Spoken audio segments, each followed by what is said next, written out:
Hello welcome back to my tutorial. मैं शिवम शुक्ला। आज मैं आप लोगों को क्लास 10 बालाजी प्रकाशन मैथ जो है इसका जो एक्सरसाइज 3.1 है उसमें जो क्वेश्चन 14 नंबर था उसका जो पहला सवाल था हो गया था। आइए आज हम दूसरा सवाल कराते हैं। देखिए कितनी आसानी से सॉल्व करके दिखाते हैं। आइए देखते हैं। क्वेश्चन नंबर जो 14 है क्या कह रहा है कि ए व बी के वे मान ज्ञात कीजिए जिनके लिए निम्न निकाय अपरिमित हल रखता है। तो अपरिमित हल का मतलब आप लोग जानते हैं क्या होता है। इसका जो फार्मूला होता है वो जो होता है उसको देखते हैं क्या होता है। हम जानते हैं फार्मूला क्या होता है। a1 बटे a2 बराबर b1 बटे b2 बराबर c1 बटे c2। ये आपका फार्मूला होता है। a1 बटे a2 बराबर b1 बटे b2 बराबर c1 बटे c2। अब इसमें देखिए सबसे पहले हम क्या करते हैं, इसका मान सॉल्व निकालते हैं। तो a1 बटे a2 का मान क्या है, a1 का मान क्या है 2 है तो 2 लिख लीजिए। और a2 का मान क्या है a प्लस बी, क्या है a प्लस बी। b1 का मान कितना है और b2 का मान कितना है उसको भी सॉल्व कर लीजिए। तो b1 का मान कितना है 3 और b2 का मान कितना है 2a माइनस बी। c1 का मान और c2 का मान कितना है उसको भी नोट कर लीजिए। c1 का मान 7 है और c2 का मान 3 ब्रैकेट में a प्लस बी प्लस 1 ये आपका है। ठीक है, अब आप इसके बाद क्या करते हैं, क्योंकि क्या है अपरिमित हल है। तो जब अपरिमित हल है, क्योंकि अपरिमित है इसलिए क्या होगा a1 बटे a2 बराबर b1 बटे b2 बराबर c1 बटे c2 हो जाएगा। अब इसका मान रख देते हैं, मान रख दीजिए। 2 पक्ष लेकर एक समीकरण बना लीजिए और 2 पक्ष लेकर एक समीकरण बना लीजिए। आसानी से सॉल्व कर दीजिए और b का मान याद हो जाएगा। तो a प्लस बी बराबर क्या करेंगे 3 2a माइनस बी। ठीक है, ये हो गया। और इसका मान क्या दिया है 7 3a प्लस बी प्लस 1। ठीक है, अब हम 2 पक्ष लेते हैं, इन दोनों पक्षों को ले लेते हैं, सॉल्व करते हैं। a प्लस बी बराबर 3 2a माइनस बी। ठीक है, मल्टीप्लाई क्रॉस मल्टीप्लाई कर दीजिए, क्रॉस मल्टीप्लाई कर दीजिए। 2a minus B 3a plus B 3 plus 3b इधर क्या हो जाएगा 4a माइनस 2b और इधर क्या हो जाएगा, अगर ये 4 है तो इधर इसको a है, इधर ये अगर 3a लाएंगे तो क्या हो जाएगा माइनस में हो जाएगा। और देखिए माइनस 2b है, ये इसको 3 को लाओगे इधर तो 3 माइनस में हो जाएगा, ये आपका इधर 0 हो जाएगा। तो क्या आ जाएगा इधर हटाएंगे तो a आ जाएगा, इधर कितना -5b हो जाएगा इक्वल टू 0। ये आपका समीकरण a बन गया। अब ये समीकरण 2 देख लीजिए। तो समीकरण 2 में भी इसको ले लीजिए सॉल्व करने के लिए। ये पहला मान ले लीजिए और लास्ट वाला मान ले लीजिए, कोई भी मान ले सकते हैं, आएगा आपका। ठीक है, ये थोड़ा आसान है तो आसान भी सॉल्व करते हैं, कठिन भी सॉल्व करते हैं आप लोग के लिए। ठीक है, तो ये कितना हो जाएगा 3 दूनी 6, इसका इसका गुणा हो गया तो 6 हो गया।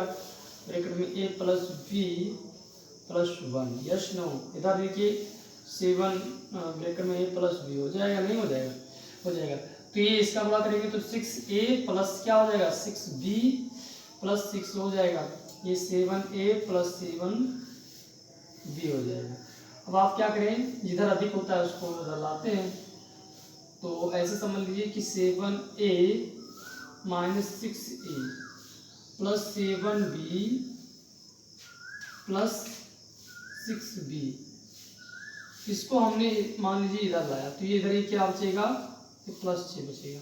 ठीक है, पक्ष कोई भी हो कोई समस्या नहीं, चाहे इधर कर दो चाहे इधर कर दो, लेकिन जिसको उधर ले जाओगे इसकी तरफ वो चिन्ह बदल जाता है। तो मैंने इसको इधर लाया है क्योंकि ये प्लस में है आपका और ये प्लस में था, इधर लाया तो माइनस में हो गया। तो ये कितना आ जाएगा a प्लस बी बराबर ये आपका आ जाएगा, ये 7 में से 6 गया तो ये एक बचा और 7 में से 6 जाएगा तो भी 1 बचेगा। अब ये आसानी से समीकरण आपका 2 बन गया। समीकरण देखिए यहाँ यहाँ तो आपका ये जो बी वाला पद है इसका जो मान है बराबर नहीं, लेकिन ए वाला पद का जो मान है बराबर है, चिन्ह भी समान है। तो हम क्या करेंगे, जब चिन्ह समान होता है तो समीकरण 1 से समीकरण 2 को घटा देते हैं, समीकरण 1 से समीकरण 2 को घटा देते हैं। तो एक जो आपका है देखते हैं क्या है, 5b बराबर 0 और a minus a plus b बराबर 6 घटाते हैं तो चिन्ह बदल जाता है, ये प्लस माइनस उड़ जाता है, ये माइनस हो जाता है, तो ये माइनस 6b हो जाता है, और ये भी माइनस, ये प्लस था तो ये माइनस भी हो जाएगा, ये माइनस माइनस कट जाएगा, 6 कट जाएगा, तो जो आपका b का मान आ जाएगा वो भैया क्या आ जाएगा, 1 आ जाएगा। अब b का मान आपका 1 आ गया, तो ए का मान निकालना है तो समीकरण किसी में रख दीजिए, तो समीकरण रखते हैं किसी में रख दें जिसमें बताओ, तो समीकरण 1 में किसका b का मान समीकरण 1 में रखने पर, ठीक है, समीकरण 1 में रख दीजिए, तो a माइनस 5, अब b क्या था, b का मान 1 था बराबर 0 है, तो ये 5 का मान 5 बन जाए 5, ठीक है, इधर 0 है, इधर लाएंगे तो प्लस में हो जाएगा, a का मान आपका निकल जाएगा, तो a का भी मान ज्ञात हो गया, b का मान ज्ञात हो गया, आंसर आपका आ गया। a और b का मान आपको ज्ञात करना था, जिनके लिए क्या हुआ, परिमित हल रखता हो, ठीक है, तो ये सॉल्व हो गया। तो दूसरा जो क्वेश्चन है उसको भी सॉल्व करते हैं आसानी से, ठीक है, ये समझ में आ गया होगा। देखिए सबसे पहले इसमें क्या करना है, आपको अपरिमित हल, तो आप अपरिमित हल का फार्मूला जानते हैं, a1 और a2 का मान निकाल लीजिए, b1 और b2 का मान, c1 और c2 का मान। जिस विद्यार्थी ने a1 और a2 का मान, b1 b2 का मान और c1 c2 का मान निकाल लिया, वो आसानी से फार्मूला रखेगा और आसानी से दो पक्ष लेकर एक समीकरण बनाएगा, दो पक्ष लेकर एक समीकरण बना देगा, और जिसको समीकरण हल करना आता है जोड़ और घटाने के बाद वो आसानी से ए और बी का मान निकाल लेगा। तो आप लोग जान पाए कैसे निकालना है। देखिए मैंने दो मान लिया और क्रॉस मल्टीप्लाई कर दिया, आसानी से आ गया, एक समीकरण बन गया और दूसरा समीकरण बन गया, ठीक है। दूसरा क्वेश्चन भी देखें, तीसरा क्वेश्चन भी देखते हैं कैसे लगेगा, ठीक है, तीसरा क्वेश्चन भी देखते हैं। ये जो चैप्टर है बहुत इजी है, आपको आसानी से लगाते रहना है, ठीक है। बस क्या होता है मैथ में रेगुलरिटी होना चाहिए, क्योंकि जो मैथ है अगर ध्यान हटा तो दुर्घटना घटा, ठीक है, भूल जाओगे, सब भूल जाओगे, कुछ नहीं याद रहेगा। आपको लगातार मैथ से बने रहना है, जुड़े रहना है, ताकि आप से मैथ भाग ही ना पाए। क्वेश्चन नंबर तीसरे की बारी है, आइए देखते हैं तीसरा क्वेश्चन नंबर क्या है। जो तीसरा क्वेश्चन नंबर है ये भी आपसे आसान है, बिल्कुल आसानी से हल हो सकता है। तो a का मान कितना, a1 का मान 3 और a2 का मान कितना दिया है a प्लस b, ठीक है, b1 का मान कितना दिया है 4 और b2 का मान कितना दिया है 2 ब्रैकेट में a माइनस b। तो जो c1 का मान है वो कितना है 12 और c2 का मान कितना है 5a माइनस 1। बहुत आसानी से आप क्या करेंगे, चूंकि क्या है अपरिमित हल है, अपरिमित हल है, जब अपरिमित हल होता है तो क्या होता है, इसलिए क्या होगा a1 बटे a2 बराबर b1 बटे b2 बराबर c1 बटे c2।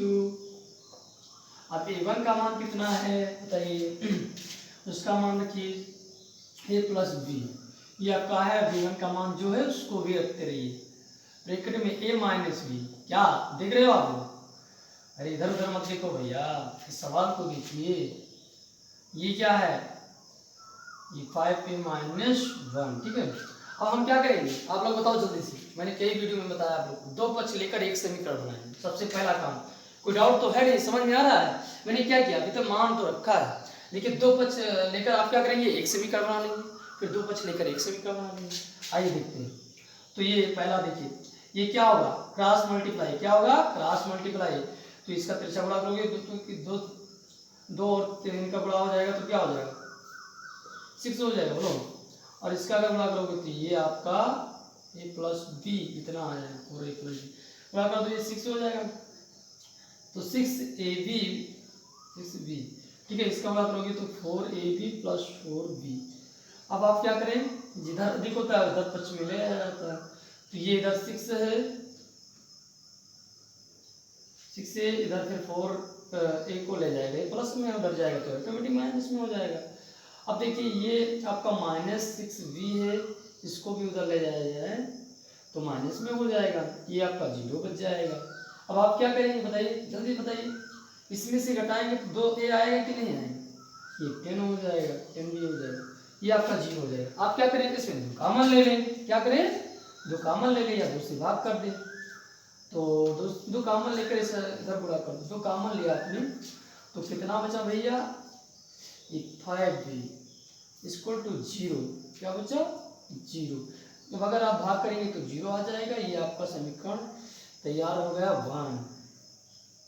समीकरण कौन सा तैयार हो गया, 1। ये आप देखिए इधर ये गुणे में इधर आएगा तो भाग में हो जाएगा, भाग करने पर 0 हो जाता है, क्या हो जाता है 0 हो जाता है। आप क्या करेंगे, आप समीकरण 2 बनाएंगे, ये बार ले लो ये बार ले लो, तो ये 3/a प्लस b, फिर क्या करेंगे बराबर 12/5a माइनस 5, क्रॉस मल्टीप्लाई करो, क्रॉस मल्टीप्लाई करो तो 3a माइनस 1, ठीक है, ये आपका क्वेश्चन। अब ये इधर 12 हो जाएगा a प्लस b।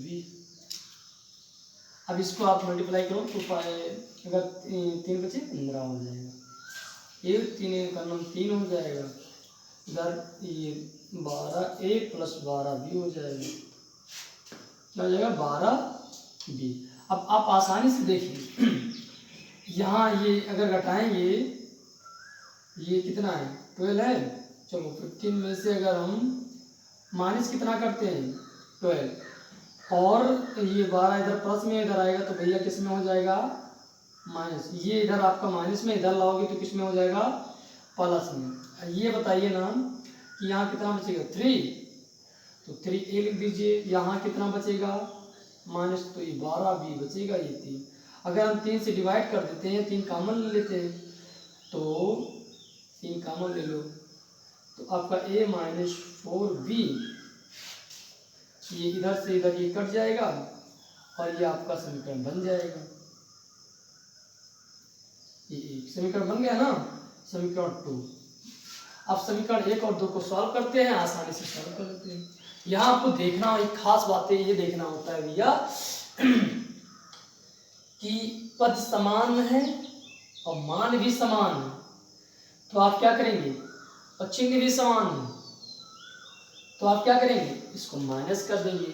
अब ये b वाला पद समान नहीं है, मान इसका समान नहीं है, लेकिन a वाले का मान समान चिन्ह समान, तो हम क्या कर देते हैं समीकरण 1 और समीकरण 2 को माइनस कर देते हैं, क्या कर देते हैं माइनस कर देते हैं, तो माइनस कर दीजिए, क्या है a माइनस 5b बराबर 0, a माइनस 4b बराबर 1।